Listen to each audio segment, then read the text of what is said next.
ایک دعا ہے، اور دعا جو رسول کریم صلی اللہ علیہ وسلم سے منقول ہو، وہ ایک تو اس بات کی تعلیم ہوتی ہے کہ ہم بھی وہ دعا مانگیں اور اللہ تبارک و تعالی سے اسی چیز کی دعا کریں جس کی رسول کریم سرور دو عالم صلی اللہ علیہ وسلم نے دعا فرمائی۔ اور دوسرے، اس میں تعلیم بھی ہوتی ہے کہ کون سی چیزیں ایسی ہیں جو ایک مومن کو مطلوب ہونی چاہیے، کیونکہ سرکار دو عالم صلی اللہ علیہ وسلم نے جو چیز بھی مانگی وہ ایسی مانگی ہے کہ جو ایک مومن کو مطلوب ہوتی ہے، یعنی اس کی خواہش ہونی چاہیے، اس کے مطابق اپنی زندگی کو ڈھالنے کی فکر ہونی چاہیے۔ تو دعا میں ایک تو یہ فرمایا کہ انی اسألک صحۃ فی ایمان، میں صحت مانگتا ہوں ایمان کے ساتھ، کیونکہ اگر صحت ہو اور ایمان نہ ہو والعیاذ باللہ تو اس صحت کا کوئی فائدہ نہیں۔ چند دنوں کی بہار ہوگی زندگی کی، اس کے بعد قبر اور قبر کے ماں بعد کیا ہونا ہے، وہ صحت اس میں کچھ کام نہیں آئے گی۔ دنیا کے جتنے علوم ہیں وہ انسان کو قبر تک پہنچانے کے لیے ہوتے ہیں، جو کوئی ہو علم ہو، چاہے وہ سائنس ہو، چاہے انجینئرنگ ہو، چاہے ڈاکٹری ہو، چاہے کوئی اور سائنس ہو، وہ یہ ہے کہ بھائی جب تک تم زندہ ہو تمہارے لیے یہ ہم تمہیں بتلا رہے ہیں کہ یہ کرو یہ نہ کرو۔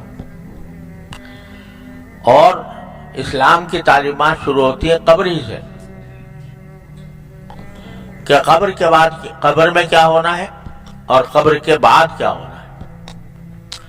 تو اگر صحت ظاہری حاصل ہو گئی اور آدمی نے وہ غفلتوں میں گنوا دی تو ہو سکتا ہے کہ قبر تک جاتے جاتے وہ خوش رہے، لیکن قبر کے بعد جو دنیا آنے والی ہے، جو زندگی آنے والی ہے، جو ابدی ہے اور دائمی ہے، کبھی ختم نہیں ہوگی، اس کی کوئی ضمانت صرف صحت سے حاصل نہیں ہوتی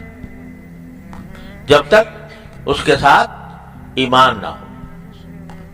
اور ایمان جیسے کہ عرض کیا تھا کہ ایمان ایک تو یہ ہے کہ آدمی نے کلمہ پڑھ لیا، لیکن صحیح ایمان وہ ہے جس میں استحضار رہے، اس بات کا دھیان رہے کہ میں اللہ کا بندہ ہوں اور اللہ تعالیٰ نے جو احکام عطا فرمائے ہیں میرے اوپر ان کی پابندی لازم ہے۔ تو ایک تو یہ مانگا، دوسرے ایماناً فی حسن خلق، یعنی ایمان ہو لیکن اخلاق اچھے نہ ہوں تو بھی فائدہ مند نہیں، کیونکہ بد اخلاقی کی وجہ سے کم از کم عارضی طور پر جہنم کا سامنا کرنا پڑے گا۔ ایمان بھی ہو، چاہے پکا ایمان ہو، لیکن خوش اخلاقی نہ ہو، اخلاق اچھے نہ ہوں تو کیا ہوگا کہ شروع میں اپنی بد اخلاقی کا اس کو بھگتان بھگتنا پڑے گا، اس کا وبال اس کے اوپر ہوگا، پھر چاہے اللہ تبارک و تعالیٰ ایمان کی برکت سے اس کو واپس جنت میں بھیج دے، لیکن بھگتنا پڑے گا۔ اور اللہ بچائے، عذاب جہنم ایسی چیز ہے کہ ایک لمحہ بھی یا چند منٹ بھی اس میں گزارنا، اللہ بچائے، وہ قابل انسان کے لیے قابل برداشت نہیں ہے۔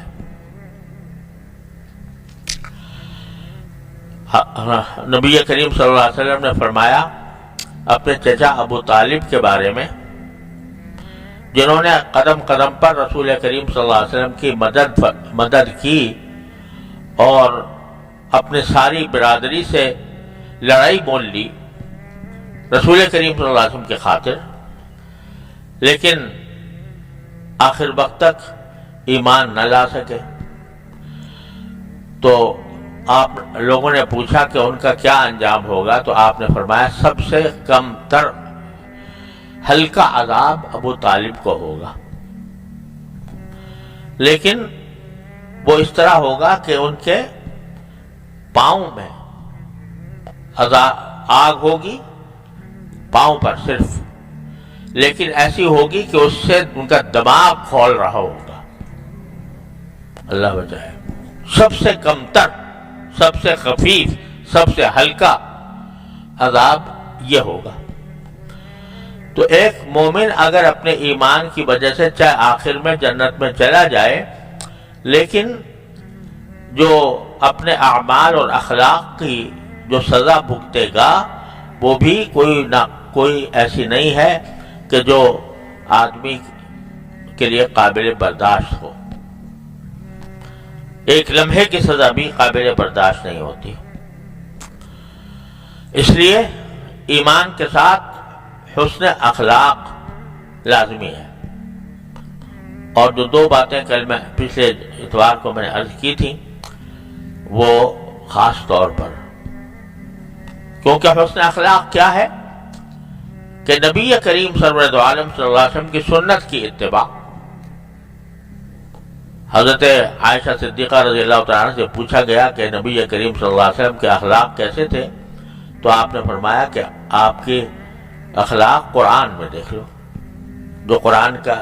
کے اندر جو ہدایات ہیں وہ ساری آپ کے اخلاق۔ تو اس لیے ایمان کافی نہیں ہے، بلکہ ایمان کے ساتھ حسن خلق ہونا چاہیے۔ اس میں سبھی کچھ آ گیا، سرکار دو عالم صلی اللہ علیہ وسلم کے اخلاق و آداب، اس کے اوپر کتابیں چھپی ہوئی ہیں۔ احادیث میں صحابہ کرام نے کوئی چیز چھوڑی نہیں جو رسول کریم صلی اللہ علیہ وسلم کی سیرت و سنت سے متعلق انسان کو ہدایات ملتی ہیں، وہ تفصیل کے ساتھ بیان فرماتی ہیں۔ تو آدمی کو چاہیے کہ رسول کریم صلی اللہ علیہ وسلم کے اخلاق و آداب وہ سیکھے، بلکہ کرنا چاہیے کہ اپنے ہر گھر میں سیرت کا اور نبی کریم صلی اللہ علیہ وسلم کی سنتوں کا کوئی تذکرہ ایسا ہو کہ جس سے آدمی کو ہدایت حاصل ہو اپنے اخلاق کے بارے میں۔